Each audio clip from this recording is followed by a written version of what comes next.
नमस्कार, मैं Mukesh Kushwaha, advocate, Allahabad high court. आज के व्याख्यान में लोगों की ज़रूरत और उनकी मांग पर व्याख्यान का टॉपिक जो रखा है वो अनुकंपा के आधार पर नियुक्ति, कंपनसेट अपॉइंटमेंट। जैसे कोई कर्मचारी सेवा योजन में है, नौकरी में है, नौकरी के दौरान अगर उसकी मृत्यु हो जाती है, मृत्यु चाहे वो एक्सीडेंट से हो चाहे बीमारी से हो, तो उसके परिवार के आश्रित लोग, पत्नी, बेटा, बेटी को नौकरी देने का प्रावधान किया गया है। और ये रूल 1974 में लाया गया, जिसका नाम UP recruitment of dependent of government servants dying in harness rule 1974। इस रूल के बाद में ये भी देखा गया कि ऐसे भी कुछ हालात हुए, जैसे कि ऐसे कर्मचारी की भी मौत हुई जो अनमेरिड थे, तो फैमिली में इंक्लूड किया गया इस रूल के माध्यम से, जो 6th अमेंडमेंट 2001 में लाया गया, जिसमें अनमेरिड ब्रदर, अनमेरिड सिस्टर और विडो मदर को। उसके बाद में ये देखा गया कि जो कंपनसेट अपॉइंटमेंट नौकरी पा चुका है वो अपने परिवार के साथ में वो अपनी जिम्मेदारियां नहीं निभाता, तो क्लॉज 3 क्लॉज 4 को इंसर्ट किया गया, जिसमें क्लॉज 4 में ये कहा गया कि ऐसे कर्मचारी जो कंपनसेट अपॉइंटमेंट पा चुका है और अपने परिवार के सदस्यों के साथ में उसका व्यवहार और वो जिम्मेदारियों को निर्वहन नहीं कर रहा है, तो उनकी शिकायत पर उसकी सेवाएं समाप्त की जा सकती हैं। और according with UP government servant discipline and appeal rule 1999, इसके तहत उसकी सेवा समाप्त की जा सकती है। फिर 8th अमेंडमेंट 2007 में लाया गया, जिसमें देखा गया कि सेकेंड जनरेशन में अगर कोई संतान अगर नहीं है, तो इसमें फैमिली में इंक्लूड किया गया ग्रैंड सन्स को, अनमेरिड ग्रैंड डॉटर्स को। 9th अमेंडमेंट में ये इस वजह से लाया गया कि ऐसे कर्मचारी जो मिसिंग हैं, लापता हैं, उनकी FIR भी हुई, उनको जिंदा मुर्दा नहीं पाया गया, तो उनके परिवार के सदस्यों द्वारा उसको कॉम्पिटेंट कोर्ट से डेड डिक्लेयर कराने के बाद में कंपल्सरी अपॉइंटमेंट की जो प्रक्रिया होती है उसको करना पड़ता है। उसके बाद में कंपल्सरी अपॉइंटमेंट मिल जाता है। 10th अमेंडमेंट और 11th अमेंडमेंट 2014 में लाए गए। 10th अमेंडमेंट हुआ 17 जनवरी को, जिसमें टाइपिंग नेसेसरी कर दिया, हिंदी इंग्लिश टाइपिंग 25 वर्ड पर मिनट के हिसाब से। और 11th अमेंडमेंट में ये कहा गया कि टाइपिंग भी ज़रूरी है और CCC का कंप्यूटर का कोर्स। लेकिन कंपनसेट अपॉइंटमेंट में इसमें 1 साल का एक एग्जाम्पशन भी दे दिया गया, जिससे कि 1 साल के अंदर आप इसको अपनी स्पीड बढ़ा लें और सर्टिफिकेट भी ले लें। 1 साल के अंदर ये करना होता है। फिर कंपनसेट अपॉइंटमेंट पाने के लिए, जैसे कि आपने देखा इसमें जो रूल्स हैं, इसमें अनमेरिड डॉटर की बात हो रही है, अनमेरिड सिस्टर की बात हो रही है, लेकिन मैरिड डॉटर के लिए कहीं उसमें अमेंडमेंट नहीं किया गया।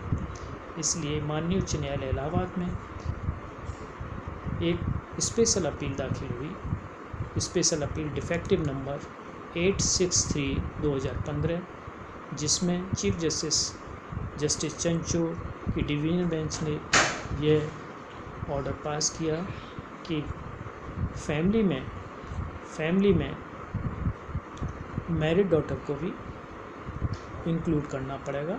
ये आर्टिकल 14 और 15 का वायलेशन है।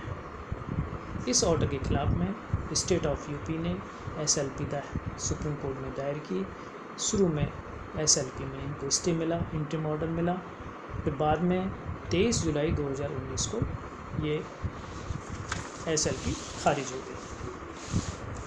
यहाँ कंपनसेट अपॉइंटमेंट में ये भी देखा गया कि बीच में इस रूल आने के बीच में ये भी हुआ कि ये कहा गया कि कंपनसेट अपॉइंटमेंट पाना कोई आपका अधिकार नहीं है, क्योंकि आर्थिक स्थिति के हिसाब से भी देखा जाता है और उनकी आवश्यकताओं के हिसाब से भी। जैसे कि देखा गया कि जैसे सेकंड वाइफ की अगर कोई डॉटर भी है तो वो भी अपॉइंटमेंट के लिए, कंपल्सन अपॉइंटमेंट के लिए एंटाइटल है। और step son of deceased, step mother is entitle for compulsion appointment. Supreme Court का एक judgement Sushma Gosain versus Union of India और Radhika versus GM Hindustan Aeronautic 1995 SLR 691। Supreme Court ने कहा कि ऐसी नियुक्ति देने के लिए आपको वैकेंसी खाली होने का इंतज़ार नहीं करना है, उनको नियुक्ति आपको तुरंत क्रिएट करनी पड़ेगी और संभवतः उसी डिपार्टमेंट में और जहाँ वो इंस्टीट्यूशन में जहाँ वो काम करते थे संभव हो तो उसी जगह पर। ये सुप्रीम कोर्ट ने बीच में गाइडलाइन दी। इसमें समय अवधि इसलिए नियत की गई कि बहुत से लोग इसमें देरी करते थे अप्लाई करने में, तो कोर्ट ये मान के चलता है कि जब आप 5-6 साल तक अपने परिवार को चला सकते हो तो मीन्स आपको कंपल्सन अपॉइंटमेंट की ज़रूरत नहीं है। इसलिए इस प्रक्रिया को कंप्लीट करने के लिए मिनिमम और मैक्सिमम टाइम 5 साल रखा गया। इस रूल के आने के बाद में यूपी इंटरमीडिएट एजुकेशन एक्ट के सेक्शन 94 में अमेंड किया गया, जिसमें रेगुलेशन 101 से 107 लाए गए और उसमें ये कहा गया कि अगर कोई क्लास 3, क्लास 4 एम्प्लॉय का कोई डिपेंडेंट अगर बीएड है, बीटीसी है, तो उसको सहायक अध्यापक पद पर भी नियुक्ति दी जा सकती है। जैसे हमारे एक क्लाइंट जो आगरा में यूपी पुलिस में थे, कैंसर के कारण उनकी डेथ हुई और कंपल्सन अपॉइंटमेंट के लिए उनके परिवार में उनकी माँ और बड़ी बेटी जो ग्रेजुएट थी और छोटा भाई 6th क्लास में पढ़ता था।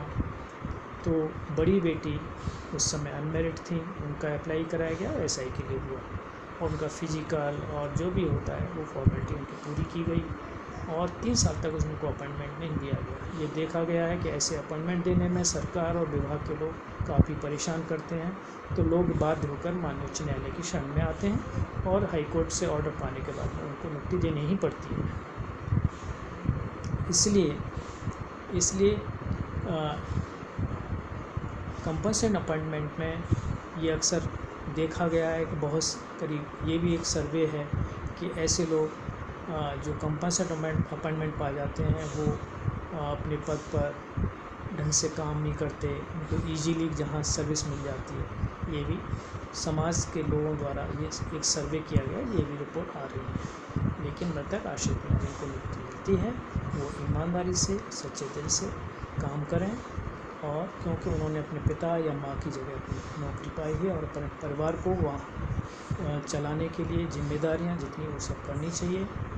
और ये वीडियो आप तक पहुंचाने का पर्पज़ ये है कि बहुत से अध्यापक जो समाज के लिए, सोशल जस्टिस के लिए, बुद्धिजीवी इस संदेश को, इस जानकारी को उन तक शेयर करें जिनको आवश्यकता है, क्योंकि ग्रामीण अंचल में ये देखा गया है कि बहुत से लोग इससे अनभिज्ञ हैं, उनको जानकारी नहीं है। कई केस हमारे पास ऐसे भी आए हैं जिसमें उनके क्लेम 5 साल के बाद में हुए हैं, उनको नौकरी नहीं मिल पाई।